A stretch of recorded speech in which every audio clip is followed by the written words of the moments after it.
partir do versículo 21. Juízes, capítulo 1,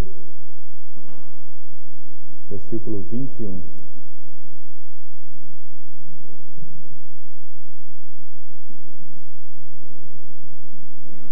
Os filhos de Benjamim não expulsaram os jebuseus que habitavam em Jerusalém.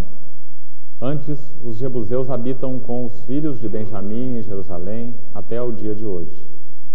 Subiu também a casa de José contra Betel, e o Senhor era com eles. A casa de José enviou homens a espiar Betel, cujo nome dantes era Luz. Vendo os espias a um homem que saía da cidade, lhe disseram: mostra-nos a entrada da cidade e usaremos de misericórdia para contigo. Mostrando-lhes a entrada da cidade, feriram a cidade ao fio da espada. Porém aquele homem e a toda a sua família deixaram ir. Então se foi ele à terra dos heteus e edificou uma cidade e lhe chamou Luz. Este é o seu nome até o dia de hoje. Manassés não expulsou os habitantes de Bet-Sean.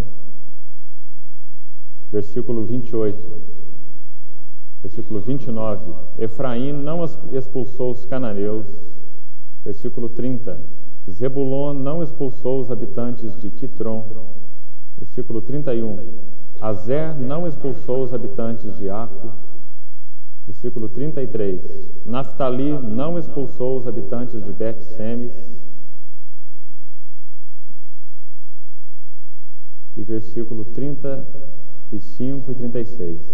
Porém os amorreus lograram habitar nas montanhas de Eres, em Aijalon e em Saalbim.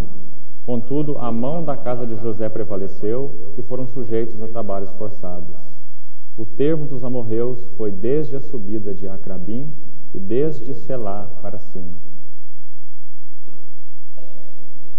Senhor, nós te pedimos que mais uma vez, pela tua imensa graça, bondade, misericórdia,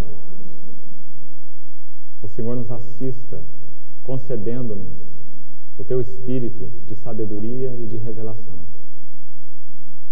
O Senhor nos dê entendimento espiritual para compreendermos a tua palavra,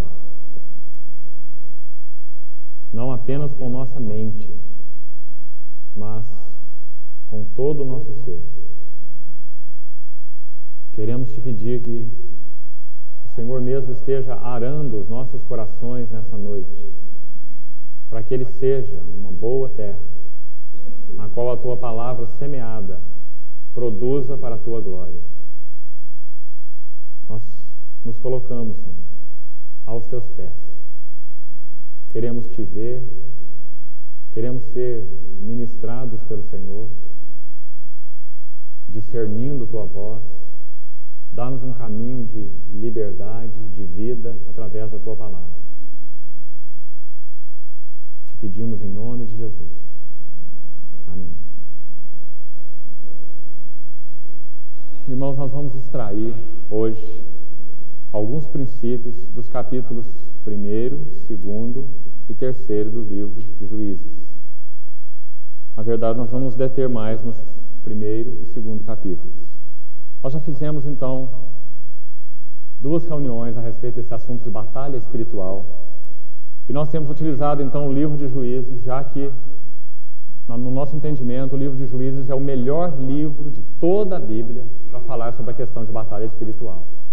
Talvez a nossa dificuldade assim, mais imediata com relação ao livro de Juízes seja porque a batalha espiritual está embutida em figuras. E nem sempre é muito fácil, muito tranquilo interpretar figuras na Bíblia. Nós precisamos de uma base bastante sólida do Novo Testamento, da luz do Novo Testamento, para nós podermos entender de uma maneira coerente, com todo o contexto bíblico, as figuras do Velho Testamento. Senão nós podemos entrar em problemas. Uma das maiores dificuldades no estudo bíblico é interpretar tipos, interpretar figuras. Então talvez a nossa dificuldade mais imediata no livro de Juízes seja essa.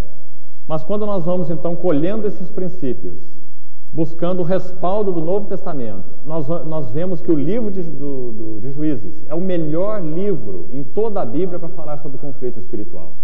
Exatamente porque ele narra aquele período então mais trágico, mais escuro da história de Israel, aqueles 450 anos, no qual o povo, na verdade, estava peregrinando, de certa forma, embora habitando em Canaã, eles estavam peregrinando espiritualmente, não é? Eles estavam naqueles altos e baixos tão grandes, eles devotavam seu coração totalmente a deuses, e os adoravam, e os serviam, e como eram um povo da aliança, um povo separado por Deus, então aquela situação não era tranquila para eles. Mais cedo ou mais tarde, depois de 8 anos, 20 anos, 40 anos, eles entravam numa opressão tão violenta, e eles então clamavam pela misericórdia do Senhor.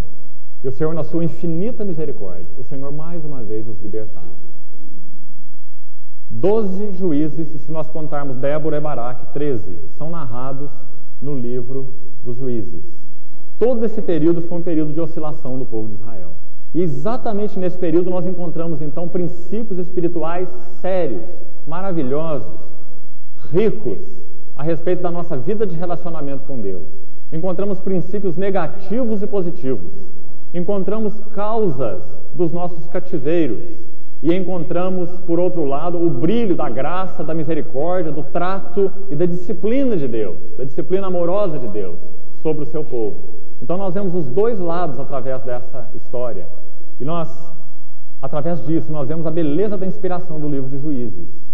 Ele é um livro tão trágico, ele é um livro, irmãos, tão pesado, ele é um livro que contém coisas tão graves, narrando a vida dos homens de Deus, narrando a vida do povo de Deus e até mesmo dos homens de Deus, até mesmo dos próprios juízes, de uma forma tão rasgada, tão aberta e tão clara. E isso torna então para nós numa grande advertência. Romanos capítulo 15 tem um versículo muito interessante com relação às coisas do Antigo Testamento, que eu queria ler com os irmãos para nós entrarmos no livro de Juízes hoje. Romanos, preste atenção nesse versículo. Romanos capítulo 15, versículo 4.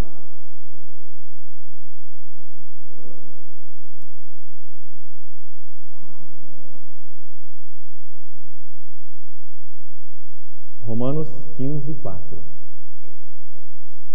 Pois tudo quanto outrora foi escrito, para o nosso ensino foi escrito, a fim de que pela paciência e pela consolação das Escrituras tenhamos esperança. Que precioso versículo. Tudo que outrora foi escrito, para o nosso ensino foi escrito, a fim de que pela paciência e pela consolação das Escrituras nós tenhamos esperança. Que versículo glorioso, atrelado ao livro de Juízes. Tudo que foi escrito no livro dos Juízes, tão terrível, para o nosso ensino foi escrito. E apesar de por um lado tão terrível, Romanos 15, 4 diz assim, para que pela consolação das Escrituras nós tenhamos esperança. Nós saibamos que o caminhar, o processo de trabalhar de Deus em nossas vidas é exatamente assim. Passa por essa questão de conflitos interiores. Passa por essa questão de batalha espiritual. E na verdade não passa, porque essa questão de batalha espiritual será uma verdade até a volta do Senhor. Até quando nós finalmente estivermos livres deste corpo, não é? Sujeito ao pecado e à carne. Então, esse versículo de Romanos nos dá um encorajamento muito grande de entrarmos no livro de Juízes, de irmos a fundo no livro de Juízes e procurarmos ver essa questão de batalha espiritual de perto. Na reunião passada, então, nós concluímos onde eu iniciei hoje. Nós concluímos lendo esses textos a partir do versículo 21 do capítulo 1 e recolhendo aqui um primeiro princípio espiritual muito importante na questão de batalha espiritual. Só para os irmãos se localizarem de novo, nós temos dito desde o início que a batalha espiritual não é uma questão externa. A batalha espiritual é uma questão interna. Nós entendemos de certa forma facilmente que ela é uma questão espiritual realmente. A Bíblia diz que os nossos inimigos não são carne e sangue, né? Mas nós lutamos contra as hostes espirituais da maldade nos lugares celestiais. Então nós entendemos que esse combate é espiritual, isso é mais fácil nós entendermos. Mas nós temos dificuldade em entender que ele é essencialmente interior e não exterior, né? Então nós caímos num grave erro quando nós colocamos a essência da batalha espiritual no exterior. uma questão de repreender espíritos enganadores, uma questão de nos posicionar dessa ou daquela forma, orar dessa e daquela maneira, dentro dessa ou daquela técnica, nós erramos. Porque a essência do conflito espiritual é interior, é interna, né? E é um conflito, então, sem tréguas. Interessante que, se for exterior, ele seria realmente bem limitado, né? Essa visão distorcida de batalha espiritual, que é tão comum hoje no meio do cristianismo, ela quase que reduz a batalha espiritual ao reunir do povo de Deus. Então nós estamos aqui reunidos e nós vamos ter um momento de batalha espiritual. Então nós vamos adorar, nós vamos girar em círculo aqui no salão e vamos fazer orações específicas, repreendendo os demônios para que eles fiquem do lado de fora. Então se restringe a algo feito ali naquele momento, né? E essa não é a essência da batalha espiritual. Nós podemos fazer de tudo, que os demônios não ficarão do lado de fora, eles estão do lado de dentro. E assim como no nosso interior habita o Espírito Santo, nós somos em todo o tempo em que nós vivemos, onde estivermos, nós temos a habitação graciosa do Espírito Santo dentro de nós, que nos conduz a toda a verdade, que nos ensina todas essas coisas, mas nós também temos uma batalha espiritual ao redor de nós, sem tréguas, onde estivermos, seja em casa, seja na rua. Nós estamos em constante conflito. O apóstolo Pedro diz assim: o diabo, vosso adversário, anda em derredor, rugindo, procurando alguém para devorar.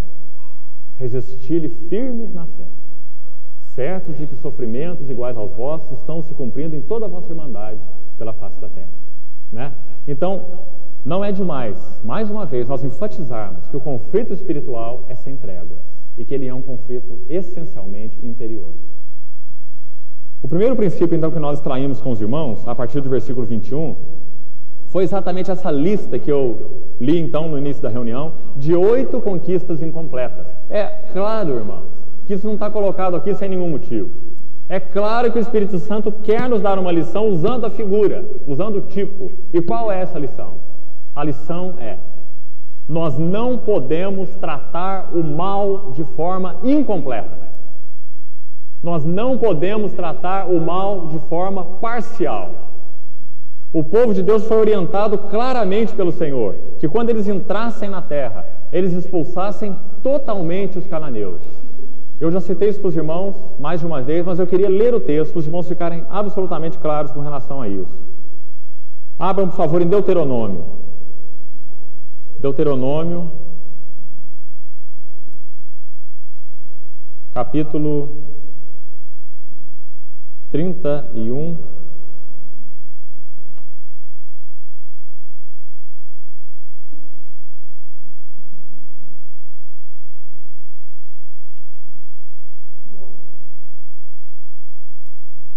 Deuteronômio, capítulo 31. Vou localizar o versículo.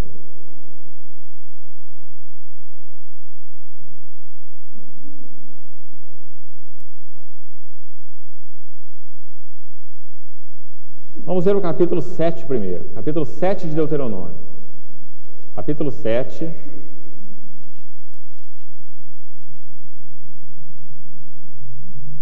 Presta atenção. Versículos de 1 a 3.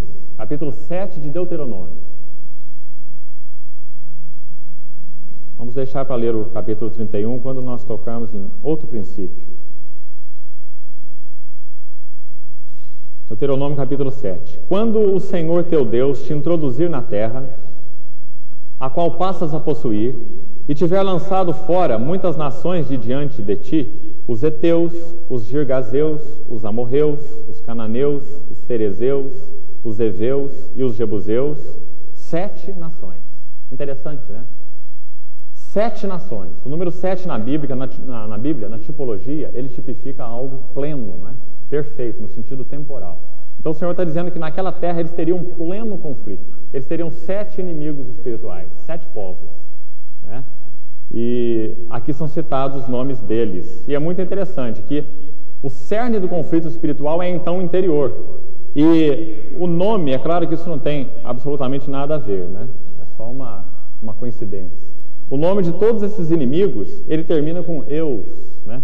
Os eus, tem eu aqui para todo lado. E realmente essa é a essência do conflito espiritual, né? É o nosso eu. os nossos amorreus, ferezeus, heteus, jebuseus e todo tipo de eu, né? Em todas as suas manifestações. Então, 7 nações, mais numerosas e mais poderosas do que tu.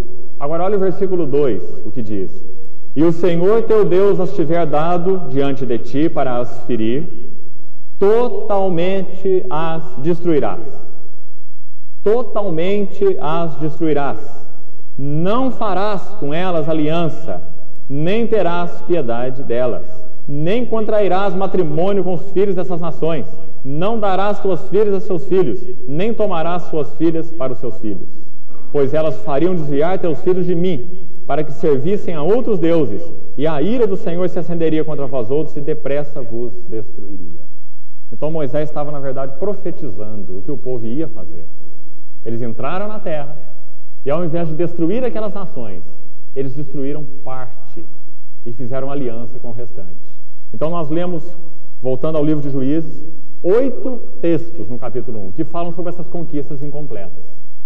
Espiritualmente falando, qual o princípio então que nós recolhemos para nós, para a nossa vida hoje?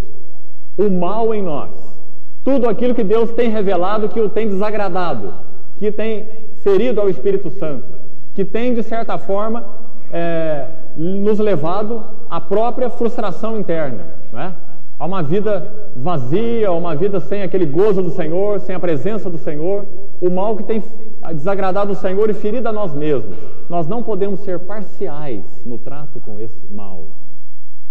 Essa luta poderá ser uma luta por toda a vida, com um mesmo aspecto de mal, não é?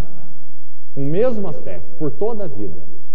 Mas nós devemos ter uma posição definida com relação a essa questão, também por toda a vida. Nós não podemos tratar de forma incompleta.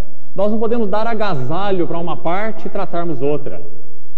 Irmãos, e na medida do nosso crescimento espiritual, o Senhor vai tornando isso cada vez mais claro. Um mesmo princípio que tem desagradado ao Senhor na sua vida, ele pode se manifestar de uma ou de outra forma, em um ou em outro relacionamento, mas a mesma questão, o mesmo assunto.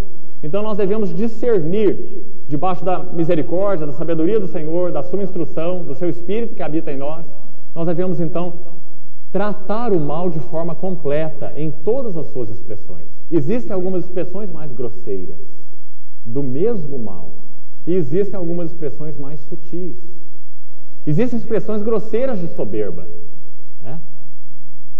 Pessoas que, por exemplo, fazem tudo para procurar um louvor próprio. É uma expressão grosseira de soberba. Mas existem expressões muito sutis de soberba, né? Mas é o mesmo inimigo espiritual. Então nós nunca cresceremos com o Senhor de uma forma cada vez mais sólida e profunda se nós não estivermos tratando o mal em todas as suas expressões. Então nós vemos que essa falha foi uma falha séria do povo de Israel, e o Espírito Santo quis deixar esse princípio em 8 versículos. 8 vezes ele então menciona essa lista de conquistas incompletas, né? Israel não expulsou, Manassés, não, as tribos específicas, né? Manassés não expulsou, Efraim não expulsou, Zebulon não expulsou, Azer não expulsou, Naftali não expulsou. E a palavra do Senhor era clara: não farás aliança com eles, né? Nós citamos os versículos 22 desse capítulo, irmão, dê uma olhada de novo, versículo 22 desse capítulo até o versículo 26, nós mostramos que, na verdade, esse versículo 22 a 26, ele ilustra exatamente esse princípio maior, né, do tratamento incompleto do mal. Irmãos, ilustra de uma forma maravilhosa, como só Deus poderia fazê-lo. A história desse homem da casa de José, ou a casa de José, né? Ela enviou homens a espiar Betel, cujo nome anterior era Luz. Os espias viram um homem que saía da cidade, fizeram uma negociata com aquele homem, né? Olha, mostra para nós onde está a entrada da cidade, que as cidades eram todas então muradas e fortificadas, né? Por onde que nós temos acesso para penetrar e destruir essa cidade? O homem disse: olha, vocês vão entrar por ali. E eles negociaram então a liberdade daquela família, baseada nessa dica de onde eles iriam entrar para destruir aquela cidade, né? E a palavra de Deus diz então que após eles terem então executado esse negócio, se apropriado daquela cidade, aquela família saiu dali, se mudou para outro lugar, dentro mesmo da terra de Canaã. Ela não saiu de Canaã, ela se mudou de lugar somente, e aquela família edificou uma cidade. E deu àquela cidade o nome de Luz, que era exatamente o seu nome pagão, né? Antes da história de José, que passou por ali e deu o nome àquele lugar de Betel, baseado na revelação de Deus. Muito interessante o princípio. Se nós não tratarmos o mal de forma completa nas nossas vidas, ele apenas muda de lugar. Ele se manifesta de outra forma em outro lugar.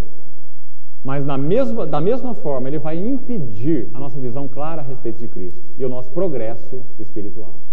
Né? Então, na verdade, esses textos de 22 a 26, esses versículos, são uma ilustração desse princípio, mostrando o que uma casa específica fez, a casa de José, tratando o mal de forma incompleta.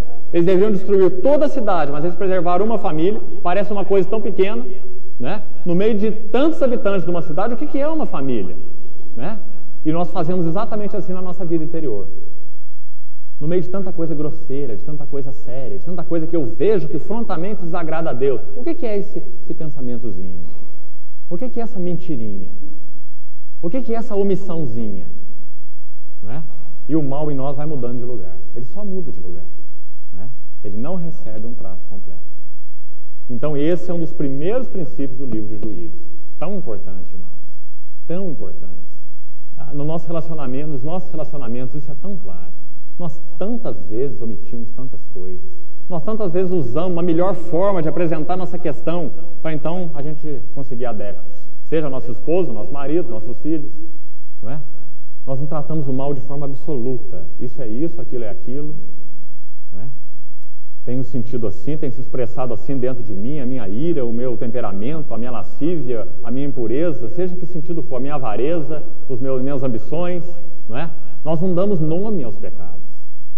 Nós somos muito gerais, né? Senhor, perdoa todos os meus pecados, e no dia seguinte nós oramos de novo do mesmo jeito, não é? Nós sabemos que isso não é o conflito espiritual, na sua essência. Deus deseja nomear os nossos inimigos. Olha, esse aqui é cananeu, esse aqui é amorreu, esse aqui é eteu, esse aqui é ferezeu, essa aqui é tua lascívia, essa aqui é tua cobiça, essa aqui é tua ganância, esse aqui é o teu orgulho, essa aqui é a tua soberba. Né? Para que nós possamos então crescer no discernimento espiritual de cada um dos nossos inimigos. Né? E não fazermos aliança com eles, mas nos posicionarmos claramente com relação àquelas questões. E quanto mais nós crescemos em Deus, mais essa posição ela se aprofunda, né? Porque o pecado é tão sutil e Deus é tão bom, tão maravilhoso, que no nosso caminhar espiritual, conforme ao nível que nós estivermos de intimidade, de conhecimento de Deus, para nós não é tão clara uma questão pecaminosa. Nós temos julgado o pecado em nós baseado na luz que temos de Deus. Existem coisas que um irmão pratica, né? Claro que não são coisas evidentes e grosseiras. Não é? São coisas muito sutis, uma soberba muito sutil, uma ganância muito sutil, uma autoproteção muito sutil, uma desconfiança de Deus muito sutil, não é? Que para ele não está nem enxergando, mas na medida que ele caminhar com o Senhor, uma hora ele vai enxergar. Aquela coisa aparentemente tão inocente escondia alguém tão feroz por trás, não é? Uma desconfiança de Deus, um desamor a Ele, não é? Então, na verdade, a luz de Deus aumenta a nossa batalha espiritual e não diminui.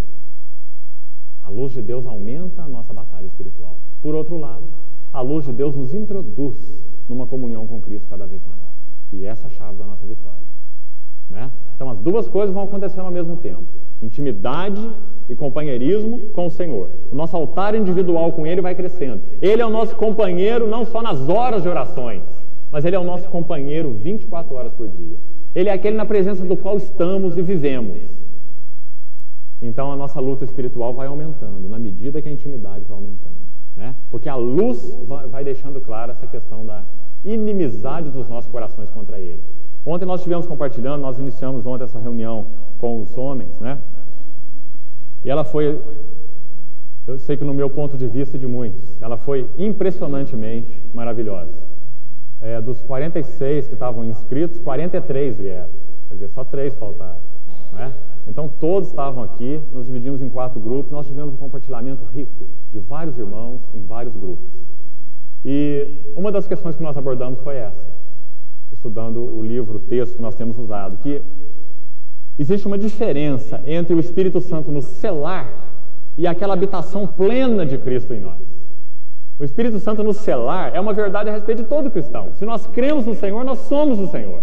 O Espírito Santo é um selo em nós e um selo irrevogável, irreversível.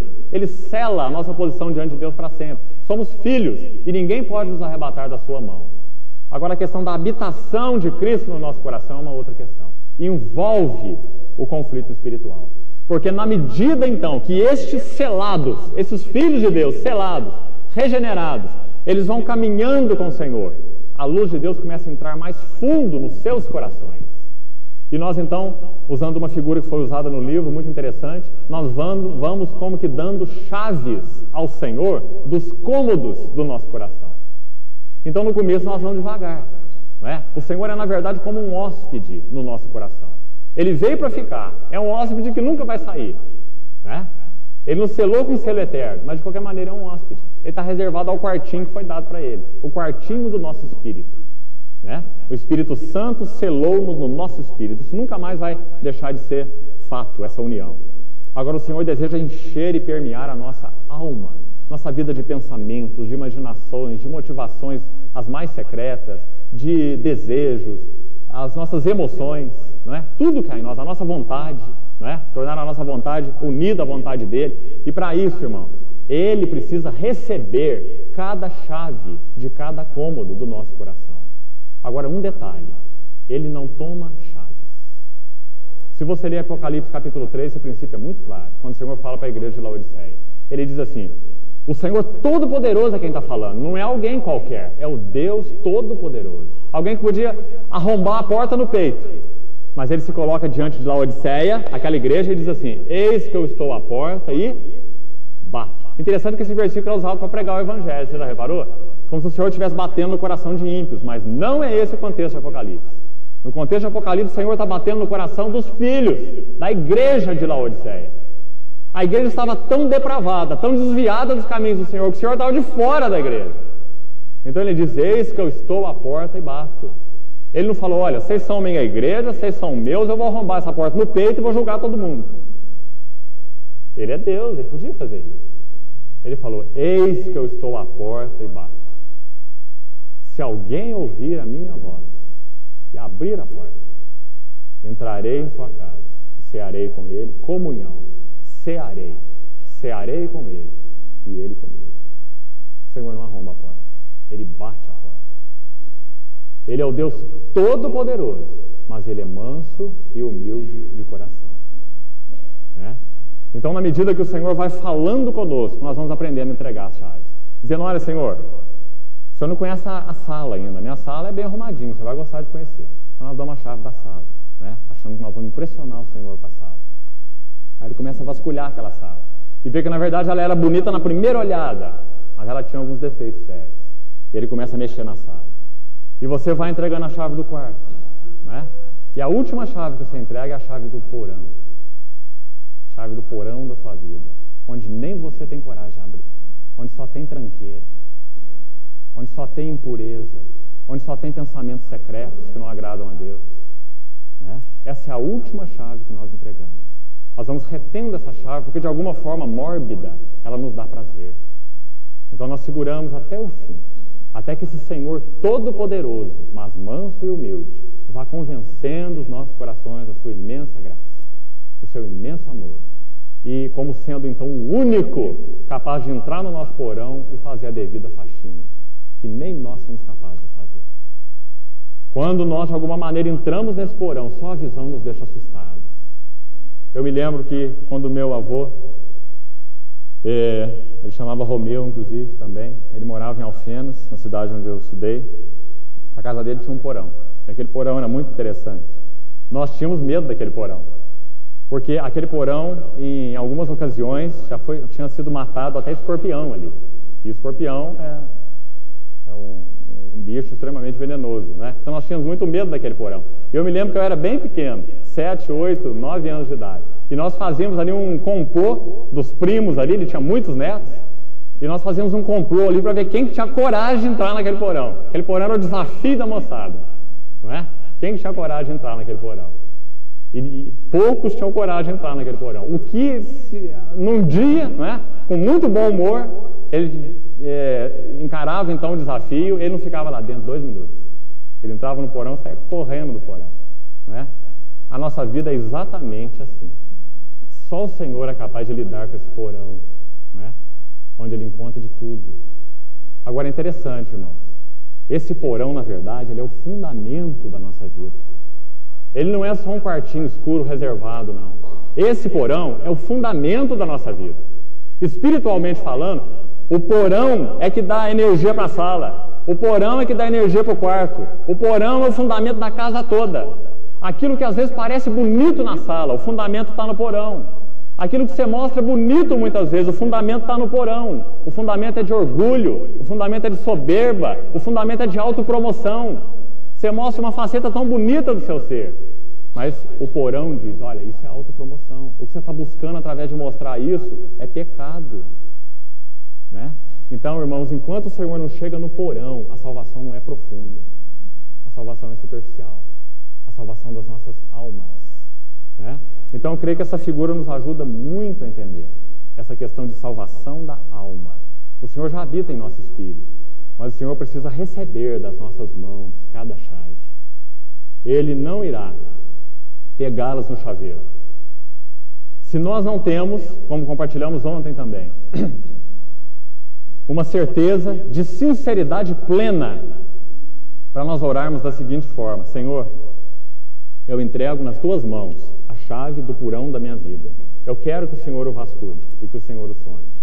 Se você puder fazer essa oração, amém. Você vai ser um privilegiado. Ele vai começar a sondar de uma forma tão graciosa, tão maravilhosa e tão salvadora. Mas se você de alguma forma sente que não, que você está extremamente agarrado àquelas questões, que você ainda não se frustrou, ainda não viu o vazio da devida forma, então você pode orar de uma outra forma que também é grata ao Senhor. Você pode orar assim: Senhor, eu não tenho tido desejo de entregar a chave dos meus porões, mas eu quero te pedir que o Senhor use todas as tuas maneiras para me constranger a te entregar essa chave. Essa é uma oração corajosa, porque o Senhor vai usar teus relacionamentos, vida conjugal, vida da igreja, a vida do trabalho, a sua palavra, para ir espremendo você no bom sentido, até que você tenha aquela consciência de que essa chave tem que ser dada para Ele, a chave do porão. Então, se você já não pode dá-la agora, você pode pedir a Ele que te constranja, usando todas as situações da sua vida, para que você entregue essa última chave. Mas sem a entrega dessa chave, a nossa vida não progride com realidade. Ela progride superficialmente. Sempre e sempre. Então, esse é o primeiro princípio. As conquistas incompletas, né? Nós já comentamos na reunião passada. Segundo princípio, eu gostaria que os irmãos vissem ainda nesse capítulo 1. Preste atenção nos versículos. Versículo 28. Versículo 28. Esse princípio é repetido 4 vezes. 4 vezes. Então há uma ênfase também nessa questão. Quando, porém, Israel se tornou mais forte, sujeitou os cananeus a trabalhos forçados e não os expulsou de todo. O segundo princípio está embutido aqui. Quando Israel se tornou mais forte, sujeitou os cananeus a trabalho forçado. E vamos enunciar o princípio assim. E eu vou ler os outros versículos que falam a mesma coisa, para os irmãos verem que o desejo de Deus, então, de enfatizar essa questão na nossa vida, o perigo dessa questão. Nós não podemos, espiritualmente falando, nós não podemos reeducar a carne. Nós não podemos reeducar a carne. Nós temos que mortificar a carne. O Senhor mandou que o povo de Israel exterminasse os cananeus. Espiritualmente falando, na linguagem do Novo Testamento, é o que o Senhor fala em Romanos capítulo 8. Se pelo Espírito mortificardes os feitos do corpo, certamente vivereis. Romanos capítulo 8, versículo 13. Se pelo Espírito mortificardes os feitos do corpo. O que eles fizeram? Mataram uma parte, como está escrito aqui no versículo claramente, se tornaram fortes, e depois eles acharam o seguinte: gente, que besteira que nós estamos fazendo. Para que exterminar os inimigos se eles podem ser nossos escravos? Vocês podem nos servir. Vamos usá-los, né? E os cananeus são figura da carne. Agora, olha uma coisa interessante aqui. Eles passaram a usar a carne quando eles se tornaram mais fortes e não quando eles estavam mais fracos. O que você acha disso? Impressionante, não é? Isso significa que quanto mais progresso espiritual fazemos, quanto mais nós conhecemos o Senhor, mais cuidado nós devemos ter para com o trato do mal. Porque a nossa sensação é o seguinte: não, o Senhor já me mudou tanto, Ele já tratou tanto, eu tinha tantas coisas grosseiras na minha vida, hoje, nossa, está tão bom, né? Ele já fez tanta coisa em mim. E nós tentamos, a partir daí, começar então a colocar a carne para nos servir. E eu vou citar alguns versículos, irmãos, ver o que isso significa especificamente. E o quanto é importante nós termos um trato absoluto de toda a questão de carne que permeia a nossa alma, para que a nossa alma possa então servir ao Senhor. O Senhor deseja que nós levemos a carne à morte, mas não a alma. Se o Senhor matasse a nossa alma, nós deixaríamos de existir, porque nós somos alma vivente, né? Por excelência, nós somos alma vivente. Então, quando o Senhor ensina-nos pela sua palavra a mortificarmos a carne, é para que a nossa alma seja purificada, seja libertada. Porque o que contamina a alma é a carne. E o que é carne? Carne é toda a nossa vida independente de Deus, toda a nossa vida pecaminosa. Carne, irmãos, é tudo que nós somos. O pecado não largou uma fibra do nosso ser intacta. O pecado corrompeu tudo. Quando você lê Gênesis 6, está escrito assim: o meu espírito não contenderá para sempre com o homem, porque este é carnal. Gênesis capítulo 6, versículo 3. Este é carnal, e os seus dias serão 120 anos. Então o Senhor deu 120 anos àquela geração e julgou-a. E começou tudo de novo com Noé. E a carne estava presente de novo em Noé. E a carne não foi tratada até a cruz. Na cruz a carne foi tratada. Cristo tratou a carne 100% na cruz. Hoje Ele habita em nós, mas a carne também permanece em nós. Por isso que Gálatas 6 diz assim: o espírito milita contra a carne e a carne milita contra o espírito, para que nós não façamos o que seja do nosso querer. Então é uma luta sem tréguas, não é? Então o Senhor deseja que nós, baseado na sua luz e na sua palavra, julguemos a carne. Olha, isso pode estar parecendo muito bonitinho, mas eu estou vendo que a motivação é impura, é soberba, é orgulho, é desconfiança de Deus, né? É autopromoção, é carnal, é pecaminoso. Então, na medida que o Senhor vai nos levando a ver e julgar, ver e julgar, ver e julgar, a nossa alma vai sendo purificada da carne. O Senhor não quer matar a alma, Ele quer matar a carne, né? É diferente, e é importante entender isso. Então, vamos ver mais alguns versículos, e depois a gente vai ver alguns do Novo Testamento para os irmãos entenderem esse princípio. A carne não pode ser reeducada, a carne tem que ser mortificada. Não adianta tentar colocar a carne para nos servir, ela vai causar problema no serviço a Deus. Vamos ver então os outros versículos. Versículo 30. Zebulon não expulsou os habitantes de Quitron, nem os de Naalol, porém os cananeus continuaram com eles, sujeitos a trabalhos forçados. Essa frase é que está chamando a nossa atenção aí, né? Sujeitos a trabalhos forçados. Então, não apenas eles tiveram um tratamento incompleto do mal, a coisa começou assim: eles não trataram o mal de forma completa, eles preservaram alguma coisa, né? E o que eles fizeram depois de ter preservado? Colocaram aquela parte preservada para servi-los, não é? Para servi-los. Versículo 33. Naftali não expulsou os habitantes de Bet-Semes, nem os de Bet-Anate, mas continuou no meio dos cananeus que habitavam na terra. Porém, os de Bet-Semes e Bet-Anate lhe foram sujeitos a trabalhos forçados. E no versículo 35 você vai ver a quarta vez, a mesma coisa. Finalzinho do versículo, né?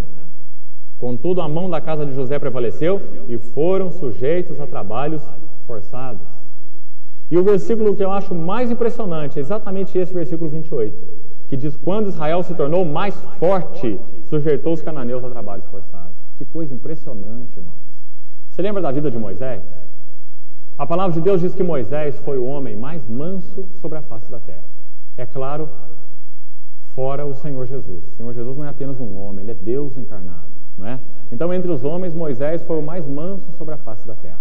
Você se lembra onde e em que área da sua vida Moisés caiu? E que Deus o julgou com a falta de entrada na terra, com a proibição de entrada na terra? Moisés caiu na sua área mais forte, Moisés era o homem mais manso. E quando o povo de Israel murmurou pela segunda vez no deserto pedindo água, Moisés foi a Deus, porque ele era um homem manso. Ele foi a Deus e disse: Senhor, esse povo está murmurando querendo água. O Senhor falou assim: Moisés, fala com a rocha e dela sairá água. Sabe por quê? Porque a rocha tinha sido ferida uma vez e a rocha tipifica Cristo. Cristo não pode ser ferido duas vezes. A morte da cruz foi de uma vez para sempre e ela fluiu água para nós. A partir daí, nós só temos que falar com a rocha e ela sairá água. Cristo não tem que morrer de novo, nem tem que ser ferido de novo. Então, lá no tipo, o Espírito Santo queria preservar a beleza desse tipo. Então ele disse para Moisés: fala com a rocha, você não vai ferir a rocha de novo, fala com a rocha, e dela sairá água. Moisés chegou diante da rocha e bateu na rocha duas vezes. Então o Senhor falou: você não me honrou diante do povo de Israel. E disciplinou Moisés. Né? Moisés caiu na sua área mais forte, que era a sua mansidão. Né? Nesse momento, então, ele se desesperou com os filhos de Israel. Depois de 40 anos no deserto, no final da caminhada de Moisés, o homem mais manso, ele caiu exatamente nessa área. Irmãos, a carne tem que ser julgada passo a passo e cada vez mais profunda. Quanto mais fortes nós nos tornamos, mais tendência de nós desconsiderarmos a carne e de tentarmos usar então a carne para nos servir. Vamos olhar agora no Novo Testamento para os irmãos entenderem o que seria usar a carne para nos servir.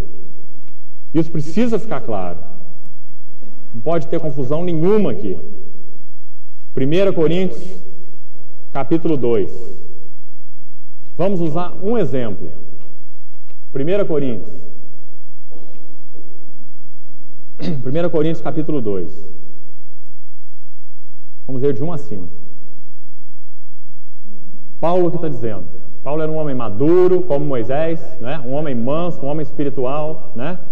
Então ele diz: eu, irmãos, quando fui ter convosco, anunciando-vos o testemunho de Deus, presta atenção agora, não o fiz com ostentação de linguagem ou de sabedoria. Irmãos, quem está falando isso aqui, naturalmente falando, não é um João ninguém, é Paulo, o ex-Saulo de Tarso. Sabe quem era Saulo de Tarso? Saulo de Tarso se equivaleria hoje, na nossa nação, para os irmãos terem uma ideia, se nós fôssemos num regime parlamentarista, né, um primeiro-ministro. O apóstolo Paulo, o ex-Saulo, era um homem de extrema cultura, era um poliglota, era extremamente culto, inteligente, formado no conceito, formado aos pés dos homens mais conceituados daquela época, Gamaliel. Paulo era um homem extremamente preparado. Possivelmente ele tenha sido membro do Sinédrio, que era a autoridade religiosa daquela época. Ele era um homem que podia facilmente dar um nó na cabeça dos coríntios do jeito que ele quisesse, tentando usar a sabedoria humana. Só que ele sabia por que ele não podia fazer isso. Então ele diz assim: eu, quando fui ter convosco, não fiz com ostentação de linguagem. Isso significa oratória, aquela linguagem rebuscada e bonita de um orador que convence, né? Irmãos, os homens se deixam convencer de uma forma impressionante pela linguagem. Por isso que os advogados obtêm sucesso, os bons, não é? Porque a palavra bem falada, e bem colocada, e bem afiada, e da maneira certa, ela convence, ela desarma, não é? Ela faz a cabeça de quem quiser, não é? Paulo era um homem naturalmente assim. Mas ele diz: eu não o fiz com ostentação de linguagem, nem de sabedoria, porque eu decidi nada saber entre vós, senão a Jesus Cristo e este crucificado. E mais impressionante ainda o versículo 3: e foi em fraqueza, temor e grande tremor que eu estive entre vós. A minha palavra e a minha pregação não consistiram numa linguagem persuasiva. Olha aí, uma linguagem que convence, né? Uma linguagem que é destinada a ganhar adeptos, uma linguagem persuasiva de uma sabedoria, mas uma demonstração do Espírito e de poder. Por que Paulo era tão claro com relação a esse princípio que está lá em Juízes que a gente está estudando? A carne não pode ser reaproveitada, a carne não pode ser reeducada, a carne tem que ser mortificada, porque Paulo sabia, né, e queria que a fé dos coríntios não se apoiasse em sabedoria humana, mas sim no poder de Deus. Então, se Paulo usasse as armas da carne, para convencer aqueles irmãos, não, Paulo, realmente você está certo, a igreja aqui está uma anarquia, você tem razão, o caminho é esse, e Paulo ministrasse para eles de uma forma apenas a convencer o seu intelecto, por melhor que fosse essa mensagem, Paulo sabia que não ia produzir fruto duradouro. Nada, nenhum fruto. Só um convencimento intelectual, que com 2 dias já passou tudo. Não é? Paulo sabia que ele era apenas um vaso. E que se ele não se colocasse numa extrema dependência do Senhor, em fraqueza, temor e grande tremor, a fé daqueles irmãos ia se apoiar no que ele pudesse falar de eloquência, de argumentos, de persuasão, e que não ia valer de nada. A igreja ia continuar no estado carnal. Paulo ia usar a carne para tentar julgar a carne dos coríntios. Ia ser carne contra carne. É por isso que ele diz, não usei de sabedoria humana, de ostentação de linguagem, de oratória, de eloquência, de nada. Irmãos, que erro o cristianismo comete hoje. Hoje nós vemos pessoas com 2 meses, 3 meses de convertidos. Se eles têm um bom português, sabem falar e são desinibidos, eles são colocados para pregar. Não é assim que funciona? Não, aquele irmão tem uma carne muito bem educada, nós precisamos aproveitar. Ele tem uma carne eloquente, uma carne sábia. Não é? Então a carne é reeducada, é sujeita a trabalho forçado. Não é? Mas as coisas de Deus nunca funcionam assim. Talentos, a mesma coisa. Se hoje uma pessoa for um grande guitarrista no mundo, não é? E ele teve o maior sucesso, agora ele se converte, o cristianismo tem um trunfo, não é? Tem um músico agora. Então vai ser usado todo o talento agora para louvar e para adorar a Deus. Irmão, se essa alma não for purificada com relação a essa questão, ele vai servir com a carne. Ele vai estimular louvor com a carne. Ele vai tentar servir a Deus com fogo estranho. Tentar adorar com fogo estranho. Isso não significa que os nossos talentos são inaproveitáveis. Não. Todos os talentos que recebemos são de Deus. Mas significa sim que todos os nossos talentos foram corrompidos. E cada um deles precisa ser julgado. Para que então o Senhor possa fluir através deles. Um exemplo claro do Velho Testamento, Moisés. Moisés, no povo da sua época, talvez ele fosse um dos homens, sem dúvida, mais preparados daquela civilização. Sem dúvida nenhuma. Quando você lê o livro de Êxodo, e você começa a observar os detalhes com cuidado, você vê que, com toda certeza, Moisés tenha sido um arquiteto brilhante da sua época, naquele grande império mundial do Egito. Moisés era um homem extremamente preparado. Moisés era um homem que facilmente poderia pensar assim, e ele tinha convicção disso. Eu sou um judeu, eu não sou um egípcio. Se eu estou aqui assentado no trono, irmãos, vejam como é que tudo é lógico, tudo é tão lógico. Eu sou um judeu, eu não sou um egípcio. Eu fui colocado pelos meus pais num cestinho lá no Rio. A acompanhante lá, a serviçal da filha de Faraó me encontrou. Olha que milagre! Ela me levou para a filha de Faraó, ela me achou tão bonito. A Bíblia diz que a criança era tão formosa. E a filha de Faraó pegou ele para criar. E criou-o no palácio, o educou, e ele foi esse grande homem, naturalmente falando. Então, quando ele se tornou maduro, a Bíblia diz que ele teve no seu coração, Deus vai me livrar para libertar o seu povo, do qual eu faço parte, eu sou um judeu.